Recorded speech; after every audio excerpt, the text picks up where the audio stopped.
O Som e a Fúria. The Sound and Fury. Em língua portuguesa, O Som e a Fúria.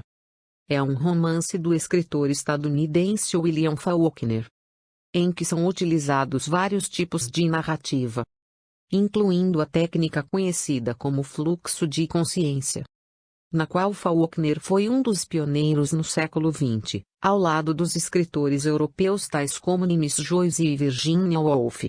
Publicado em 1929. The Sound and Fury foi seu quarto romance. Porém não foi um sucesso imediato. Em 1931. No entanto, quando publicou seu sexto romance, Sanctuary, um romance mais sensacionalista que Faulkner posteriormente confessou ter sido escrito por razões financeiras, The Sound and Fury também alcançou sucesso comercial. E Faulkner começou a receber as atenções da crítica. É constantemente tido por crítica e público como uma das melhores e mais importantes obras literárias do século XX. Em 1998, a Modern Library classificou The Sound and Fury em sexto lugar na sua lista dos 100 melhores romances em língua inglesa do século XX. O livro também figura entre os 100 livros do século pelo Le Monde, numa votação organizada por editores noruegueses. 100 escritores de 54 países elegeram os melhores livros de sempre. E entre eles The Sound and Fury ficou em 27º lugar. Sumário. As 4 partes do romance relatam muitos dos mesmos episódios, mas sob diferentes pontos de vista, e com ênfase em diferentes temas ou eventos. Essa estrutura não linear e entrelaçada dificulta qualquer sinopse do romance, na medida em que os narradores não são todos confiáveis em sua própria maneira, apresentando relatos não necessariamente verdadeiros em todos os momentos. Faulkner utiliza, também, o itálico para ressaltar alguns pontos, localizando-os dentro de um momento significativo do passado. O uso dos itálicos pode criar confusão, porém, pois o tempo nem sempre é marcado por eles. Primeira parte, 7 de abril de 1928. A primeira parte do romance é narrada por Benjamin Benji Compson, uma fonte de vergonha para a família devido ao seu autismo.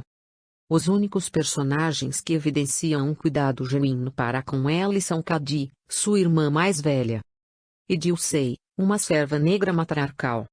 A narrativa é caracterizada predominantemente por sua não linearidade, abrangendo o período 1898-1928. A narrativa de Benji é um pastiche de eventos apresentados em um perfeito fluxo de consciência. A presença de itálico no relato de Benji se destina a indicar mudanças significativas na narrativa. Originalmente Faulkner deve ter usado diferentes tintas coloridas para significar a quebra cronológica. Esta não linearidade faz com que o estilo desta secção seja particularmente desafiador, mas desenvolve uma cadência que, apesar de não cronologicamente coerente, fornece uma visão imparcial sobre as verdadeiras motivações de muitos personagens. Além disso, o cuidador de Benji muda para indicar o período de tempo. Luster no presente, tuberculose pulmonar na adolescência e Versh durante a infância. Benji tem 3 paixões: o fogo, o campo de golfe na terra que pertencer à família Compson, e sua irmã Cadie. Mas, por volta de 1928, Cadie fora banida do lar dos Compson, após seu marido ter se divorciado dela porque o filho que tivera não era dele. A família vende seu pasto favorito para um clube de golfe local, para financiar a educação de Quintin em Harvard. Na cena de abertura, Benji, acompanhado de Luster, um servo ainda menino, assiste os jogadores de golfe enquanto espera apenas para ouvi-los chamar o carregador, Cadie, o nome de sua irmã favorita. Quando um deles chama o seu carregador de golfe, Benji, em sua mente, embarca em um turbilhão de memórias de sua irmã, Cadie, concentrando-se em uma cena crucial. Em 1898, quando sua avó morrera, Os 4 filhos dos Compsons foram forçados a permanecer fora do funeral, para ver o que estava acontecendo no interior. Cady escalara uma árvore no quintal e, ao olhar lá dentro, seus irmãos Quentin, Jason e Benji olham para cima e notam que suas roupas de baixo estão enlameadas. Como cada um deles reage a esta cena é a primeira visão que o leitor tem das tendências que irão moldar a vida desses meninos. Jason é aborrecido, Quentin é revoltado e Benji parece ter um sexto sentido em que Ellie geme, Ellie é incapaz de falar usando palavras. Como se sentindo a natureza simbólica da sujeira de Cady, que sugere sua promiscuidade sexual mais tarde. Na época, Quentin tinha 9 anos, Cady 7, Jason 5 e Benji 3 anos. Outras memórias cruciais nesta primeira parte são a troca do nome de Benji, antes chamado Maury, como seu tio, em 1900, após a descoberta de sua deficiência. O casamento e o divórcio de Cady, 1910, e a castração de Benji, resultantes de um ataque a uma menina, que é um assunto aludido brevemente neste capítulo, quando uma porta fora esquecida aberta e Benji ficara fora, sem supervisão. Essa parte do romance apresenta alguma dificuldade para a leitura e o entendimento, devido à sua linguagem impressionista, ditada pelo autismo de Benjamin e suas mudanças frequentes no tempo e no ambiente. Segunda parte, 2 de junho de 1910. Quentin, o mais inteligente e atormentado dos Compson, oferece a melhor visão da técnica narrativa de Faulkner. Nós o vemos como um calouro da Universidade Harvard, vagando pelas ruas de Cambridge, contemplando a morte e relembrando o afastamento da sua irmã Cady da família. Como na primeira parte, sua narrativa não é estritamente linear, embora 2 elementos se entrelacem, intercalando de um lado Quentin na Universidade de Harvard e do outro suas memórias, de forma claramente discernível. A principal obsessão de Quentin é a virgindade e a pureza de Cady. Ele é obcecado pelos ideais solistas de cavalheirismo e é altamente protetor das mulheres, especialmente sua irmã. Quando Cady se engaja na promiscuidade sexual, Quentin fica horrorizado e vai até seu pai para pedir ajuda e conselho. Mas o pragmático Mr. Compson lhe diz que a virgindade é uma invenção masculina que não deve ser levada a sério. Ellie também lhe diz que o tempo vai curar tudo. Quentin, frustrado e decepcionado, passa o tempo tentando provar que seu pai está errado, mas não consegue. Pouco antes de Quentin deixar Harvard, no outono de 1909, Cady fica grávida de Dalton Ames, a quem Quentin confronta.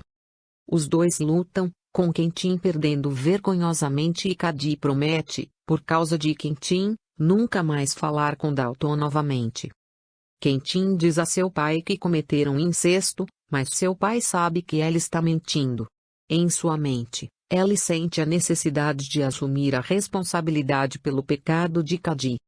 Grávida e sozinha, Cady tenta se casar com Herbert Eade, e está resoluta. Precisa casar antes do nascimento da criança. Herbert descobre que o filho não é dele e manda mãe e filha se afastarem. As andanças de Quentin através de Harvard, como Ellie corta as classes, segue o padrão do seu desgosto sobre perder Cady. Por exemplo, Ellie conhece uma garota imigrante italiana que não fala inglês. Significativamente, Ellie a chama de irmã e passa o tempo tentando se comunicar e cuidar dela, sem sucesso. Ela pensa tristemente sobre a queda e a miséria do Sul após a Guerra Civil Americana. Por não conseguir lidar com a moralidade do mundo ao seu redor, Ellie comete suicídio. Enquanto o relato de Benji é difícil de entender, o de Quentin se torna ainda mais difícil. Não somente eventos cronológicos se juntam, mas muitas vezes, especialmente no final, Faulkner ignora qualquer arremedo de gramática, ortografia ou pontuação. E ao invés disso escreve uma série desmedida de palavras, frases e sentenças sem separação que indique onde um pensamento termina e outra começa. Essa confusão é devida à depressão severa de Quentin e sua deterioração mental. devido à complexidade surpreendente dessa parte.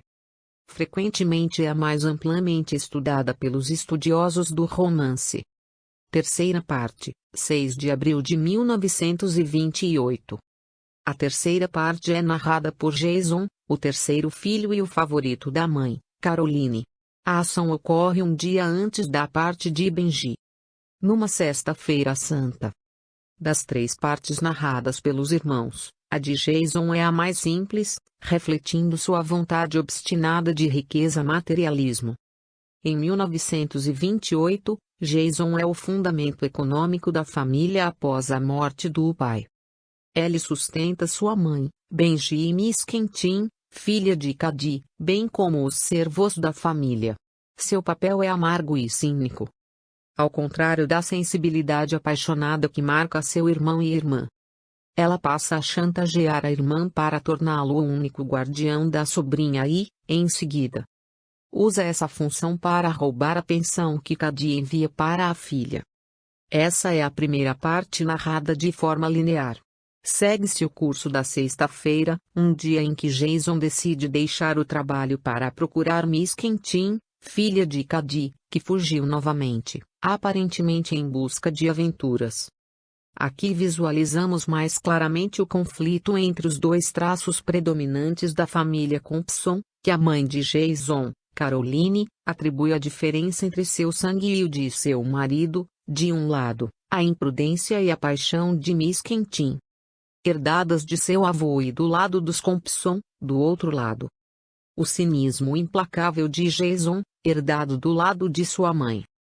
Essa parte também nos dá a imagem mais clara da vida doméstica na família Compson, em que Jason e os serventes cuidam da hipocondríaca Caroline e de Benji. Quarta parte, 8 de abril de 1928. Essa data é o domingo de Páscoa.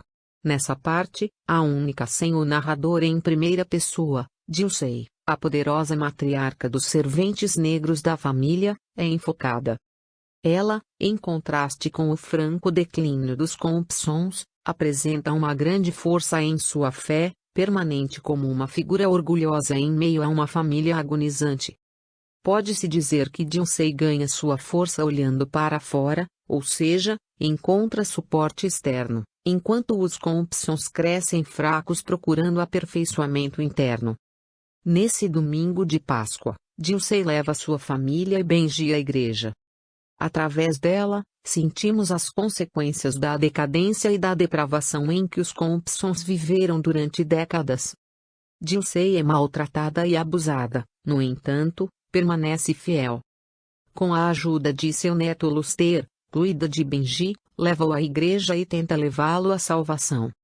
O sermão do pregador a inspira a chorar pela família Compson, lembrando-lhe que a família é vista através de sua destruição, que ela agora está testemunhando. Enquanto isso, a tensão entre Jason e Miss Quentin atinge sua conclusão inevitável. A família descobre que Miss Quentin tentara fugir no meio da noite com um trabalhador de circo. Tendo encontrado e tomado o dinheiro oculto no armário de Jason, a pensão mandada por Cady, que Jason roubara, e as economias do tio obcecado por dinheiro. Jason chama a polícia e lhes diz que seu dinheiro foi roubado, mas já que isso significaria admitir o desvio do dinheiro da sobrinha, ele não pressiona para que seja resolvido o problema.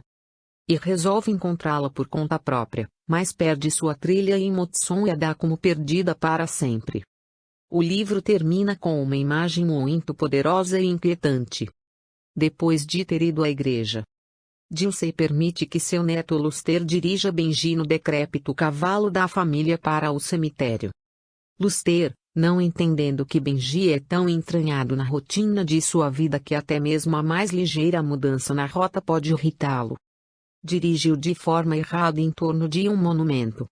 Benji explode em uma reação histérica e em violenta explosão, que só podem ser acalmadas por Jason, que, de todas as pessoas, é o que entende melhor como aplacar seu irmão.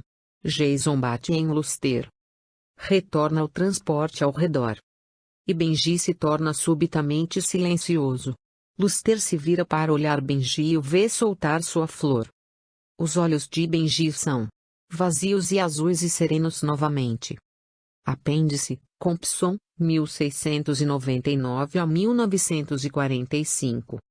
Em 1945, Faulkner escreveu um apêndice para o romance, a ser publicado na antologia T. Portable Faulkner. A mando de Faulkner, no entanto, as impressões subsequentes de The Sound Antifury frequentemente contêm o apêndice no final do livro. Ele é conhecido como a quinta parte, tendo sido escrito 16 anos depois do romance inicial. O apêndice apresenta algumas diferenças textuais, mas serve para esclarecer a história. O apêndice é apresentado como um histórico completo da linhagem da família Compson, começando com a chegada de seu ancestral Quentin McClellan na América em 1779. E continuando através de 1945. Incluindo eventos que ocorrem em data posterior ao romance, que teve lugar em 1928. Em particular, o apêndice revela que Caroline Compson morreu em 1933. E que Jason colocara Benji no asilo do Estado. Demitira os servos pretos e vendera o último lote da terra Compson. Assim como se mudara para um apartamento acima de sua loja de suprimentos para a agricultura.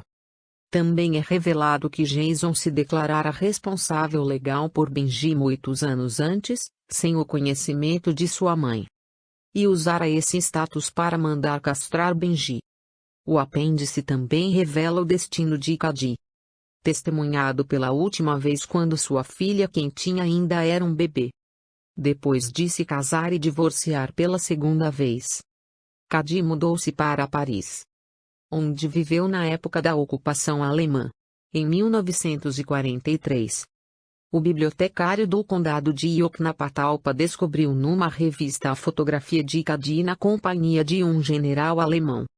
E tentou persuadir Jason e Dilsey a salvá-la. Jason, reconhecendo inicialmente que a foto era de sua irmã, negou depois de perceber que o bibliotecário queria a sua ajuda.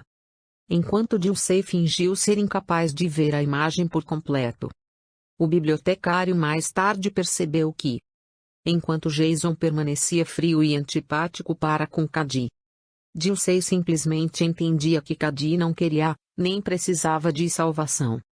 Porque nada mais lhe restava. O apêndice termina com uma consideração sobre a família negra cujos membros trabalhavam como servos para os Compsons. Ao contrário das observações sobre os Compsons, que são longas, detalhadas e contam com uma perspectiva onisciente de narrativa. As observações sobre os servos são simples e sucintas. A observação sobre Dilsey, no final do apêndice, consiste em duas palavras: eles a toleravam. Fim do tópico. Obrigada.